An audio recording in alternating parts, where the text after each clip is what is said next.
What's going on, wrestling family? Welcome back to the channel. So the next video comes from Slam Central, and he wants to know, is WWE fumbling Finn Balor? Now, I'm not going to give you my answer now. I'm going to talk about it as the video goes on, but I will say this.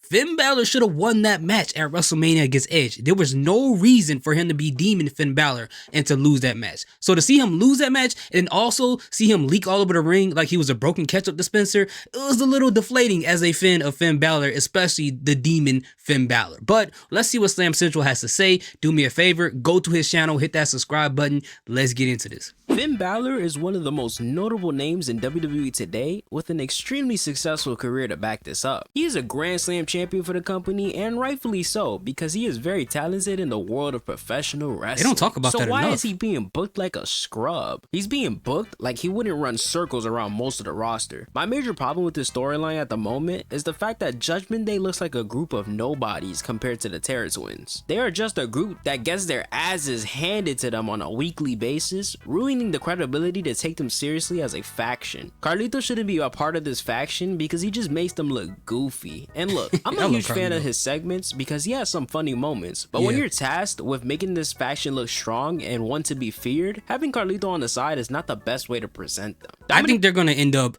kicking him out of the group. I think that's going to happen pretty soon.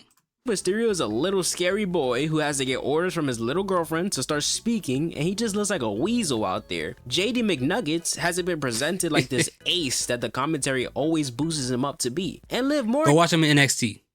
That's all I'll tell you. NXT UK specifically, go watch him in NXT UK.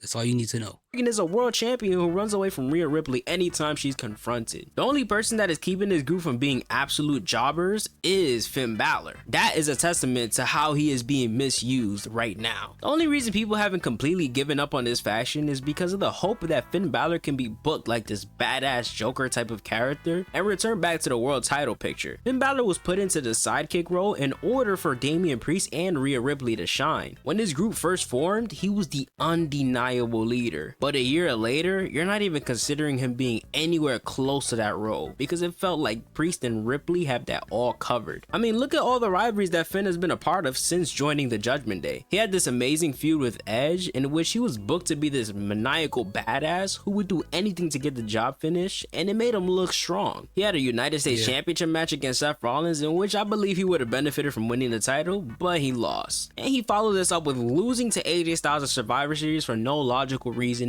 at all. This was around the time that he was receiving the Finn Balor nickname because he was legit losing to all of the notable names that you could think of. During his second feud with Edge, he brought back the Demon character, and up to this point, the Demon character was already buried because of the amount of times that he has lost with that persona, so everyone was worried that they were going to further shovel it into the ground. That is exactly what happened as the young up-and-comer Edge defeated Balor at the grandest stage of them all. This was completely stupid and made me give up on Balor from ever reaching the world title status again. He could have gained so much from beating a legend at WrestleMania, but no, Edge decided to be Hulk Hogan in the moment and told Finn Balor, "That's not gonna work for me, brother." Finn was a part of the World Heavyweight title tournament to determine the new champion, and he lost to Seth Rollins, and once again, the fans were let down because he would have benefited from winning at least one big match in his run with the Judgment Day. He had a second date with Seth Rollins, and he was coming for the title once again. Everyone thought it was finally going to be his time to win the title because of the way that WWE was pushing this storyline. This was finally the opportunity to present Balor as a major threat on the roster. He lost because Priest caused a distraction that ultimately led to his demise, and once again, Finn Balor was taking a pin in a big match. Thankfully, he had a chance to redeem himself at SummerSlam. They finally revisited the championship match that they had 7 years ago, in which Finn beat Seth for the title, but he had to relinquish it the very next day due to an injury. He mentioned how he had to suffer all of those years seeing Seth Rollins get opportunity after opportunity, while he received nothing after losing the title that he was never beaten for. The fans were behind Finn Balor because he made a solid point that Rollins ran away with a title that should have been his in the beginning. The match was solid, but Priest once again ruined Balor's chances at securing the title. In my opinion, this was a huge blunder because Rollins at this point was getting stale with the championship, and Balor could have made the Judgment Day look a whole lot stronger with the leader holding the main gold. They could have also explored the relationship dynamic between Priest and Balor since Priest was the Money in the Bank holder. Do you see the problem problem here? This man was booked to look strong in only one of his feuds, and even that was fumbled in the grand scheme of things. WWE was not looking at Finn Balor as a major player, and you could tell because they were so hesitant on pulling the trigger on him. Let's continue on the rest of his Judgment Day journey. He won the tag titles from Kevin Owens and Sami Zayn in what was a fantastic street fight, but after this they went on to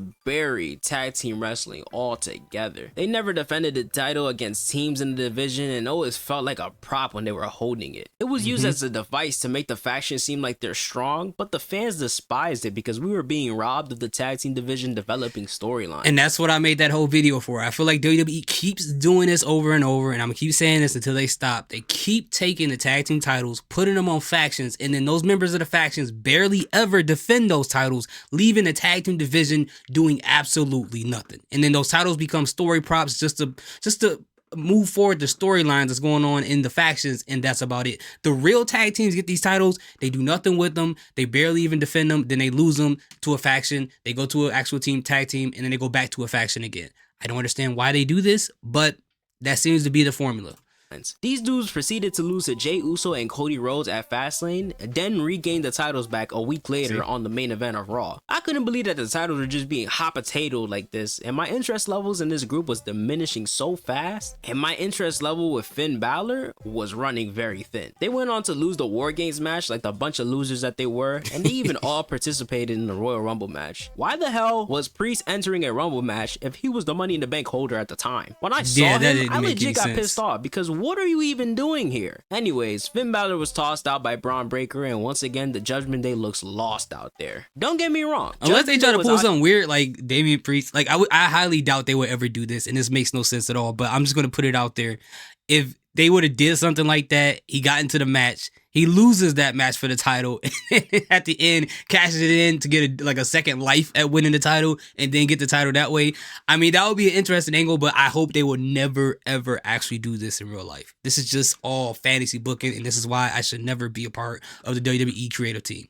This is the reason why. Out here putting on bangers with every team that they face, but there was no story going into any of them, so nobody really cared about the matches that they were having. At WrestleMania 40, they would finally lose the tag titles, and Priest cashed in and became the world champion the very next night, so the crumblings of the Judgment Day was in full force. Guess who was taking pins 2 weeks later on Raw? Yeah, you guessed that right. It was Finn Balor. He lost to Jey Uso in 6 minutes. 6 fucking minutes. Whoever had faith in Finn past this point, I give you props because I was fully clocked out by this time. Losing to Jey Uso is fine, but losing to him in 6 minutes when you're a Grand Slam champion? Nah, that's just horrible. Finn Balor was— that don't matter though. If they're a Grand Slam champion, they can still lose. Like, I don't think Grand Slam champion absolves you. I mean, look at The Miz.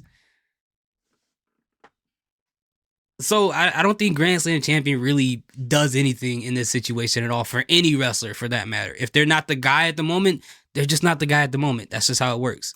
Unfortunately the fall man for this group because Priest couldn't afford a loss and they were saving Dominic from losing so much. These two ran it back in the King of the Ring tournament, and wow, what a shocker, he lost once again in the first round. For some reason, like typical WWE fashion, he was able to receive a #1 contender match for the tag titles in which he and JD McDonough came out victorious. That didn't matter anyway because they lost to the clowns of tag team wrestling, Awesome Truth. Losing to these comedy geeks was definitely the nail in the coffin. I remember seeing Twitter have a meltdown because they lost clean to Awesome Truth of all people. I'm sorry to all the Finn Balor fans watching this video, but your boy ain't ever winning that world title again. Give up the dreams, give up the hopes, or else you're going to become miserable like me, grasping at the glimmers of light that he can win it again. A couple of weeks later, he was in a Money in the Bank qualifying match in which he was once again taking the pin. This was a triple threat match that involved Rey Mysterio, by the way. Triple H, you couldn't have Rey take the pin? Why did Finn have to take the bullets in this one? I mean, you had a perfect story for Finn to win the briefcase and cash it in on Damian Priest, but nope, they decided to hand it to Drew and waste the cash in on the same night. I still hate that decision till this day. A couple of weeks later, Finn and JD would win the tag titles from Awesome Truth, and I was happy only because Awesome Truth were stinking up the tag team division on a weekly basis. So far, Judgment Day has defended the titles. Wait,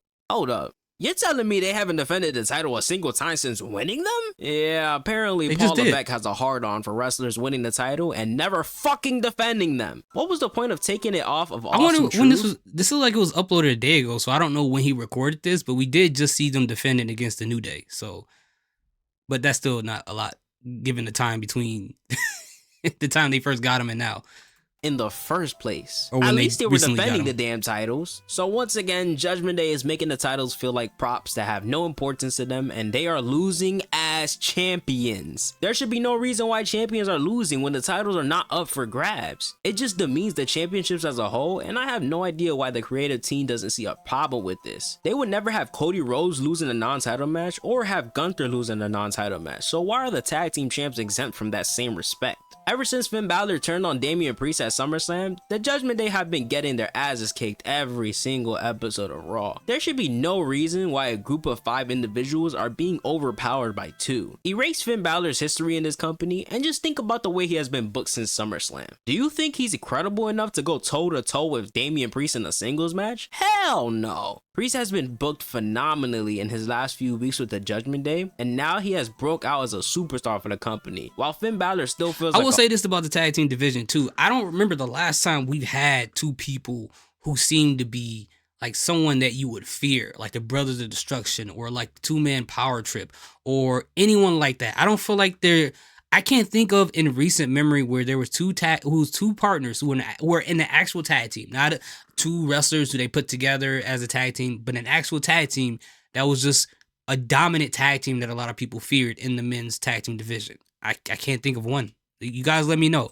a Punk, since he's constantly running away from Priest rather than being a savage and beating his ass with mind games or something. Last week on Raw, Finn Balor was booked to look like a badass, and I really enjoyed those segments. He got the Judgment Day to maul Priest and Rhea, but in my opinion, I didn't like how they backed away from Jey Uso as if they couldn't all gang up on him as well. I enjoyed the beatdown that he gave Rey Mysterio later on in the night because it made him look like an absolute savage, and that is all I've been wanting to see from his character. Not this punk who runs away when danger arrives. He injured one of the most beloved babyfaces in the game, and I hope they continue this mean streak from him. Have him play a Joker-like character that destroys Priest mentally, showing him that he is always a step ahead. Not too long ago, I made a video predicting how the Judgment Day should break up, and I had Finn Balor play mind games leading to the match at Bad Blood, but I concluded it with Priest winning the feud. Well, I changed my mind and would like to see Finn Balor win the feud instead. If Balor was to lose the match at Bad Blood, then there is no way people would be able to take him seriously anymore. You have to end this with Balor looking strong in the end and have him look strong going forward. We need that second NXT run from Balor that wasn't afraid to bend the rules. That was the best version of any of his characters on the main roster. Overall, I'm just tired of the Judgment Day in general. I think it has run its course and I'm ready to move on from the faction as a whole. Liv Morgan needs to leave the faction and leave Dom behind. Once Carlito leaves, there is no way he has anything to do afterwards. JD McDonough needs to blossom into his own character so we can have another great addition in the mid-card division. Dominic Mysterio needs to do the same thing since he really has the most potential out of the whole group. And Finn Balor is on the final run of his career. Give that man his flowers and give him proper booking before it is all said and done. He needs one last run. That is all I'm asking for. I hope that WWE gets their act together because currently at the moment,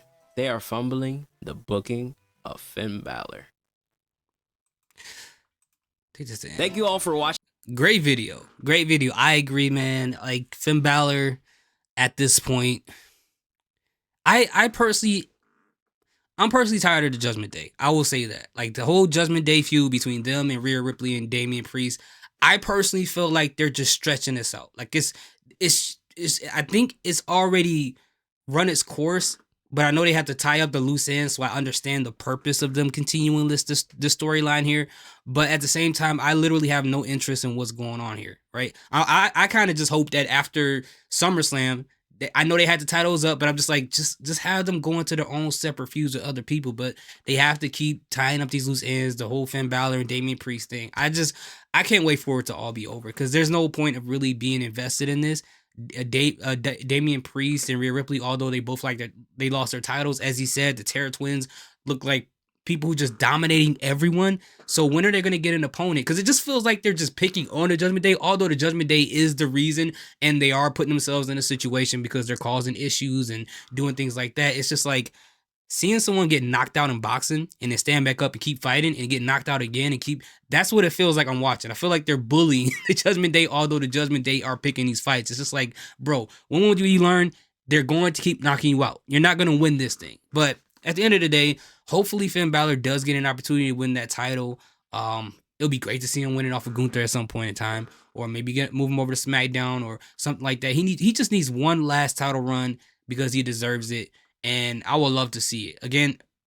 Dominic Mysterio has a pretty good future based upon everyone else. JD McDonough will be a fantastic addition to the mid card division. I've watched him, like I said, in NXT UK, even in the Indies. He's a fantastic wrestler, and I would love to see what Liv Morgan can do without the involvement of the Judgment Day. I think that would, for me, will solidify her as a champion. If your whole championship is surrounded by a faction defending you, because I don't think I personally don't feel like she's reached the level of stardom that she can, because it's all been convoluted within the story, which, again, the story is one of the hottest stories in WWE right now between her and Rhea Ripley and Dominic Mysterio. But once that storyline dies, my question is, what do we have left as far as looking at the run of Liv Morgan? She barely defended the title. I can't really name too many matches that I absolutely love from her so far as of recently. That does, without saying, oh, the storyline of the Judgment Day involved. The match itself in the ring, I don't really know too many of them that I can think of that I'm like, okay, I'm kind of impressed by this. But